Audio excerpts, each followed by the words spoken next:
અમદાવાદ ગ્રામ્ય એલસીબીનો દેત્રોજમાં જુગારધામ પર દરોડો, 12 જુગારીઓ ઝડપાયા.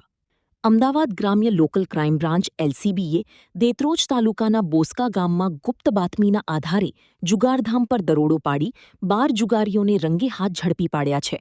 ખુલ્લી ઓસરીમાં 3 પત્તીનો જુગાર રમતા આરોપીઓ પાસેથી ₹64,900ની રોકડ, 9 મોબાઈલ ફોન અને 52 ગંજીપાના પત્તા મળી કુલ ₹1,09,900નો મુદ્દામાલ જપ્ત કરવામાં આવ્યો છે. તમામ આરોપીઓ સામે ગુજરાત જુગાર અધિનિયમની કલમ 12 હેઠળ ગુનો નોંધી કાયદેસરની કાર્યવાહી હાથ ધરવામાં આવી છે. આ કાર્યવાહી બાદ દેત્રોજ પોલીસની કામગીરી અંગે સ્થાનિકોમાં ચર્ચા અને સવાલો પણ ઊભા થયા છે. રિપોર્ટર મહિન્દ્ર ગજ્જર માંડલ, અમદાવાદ.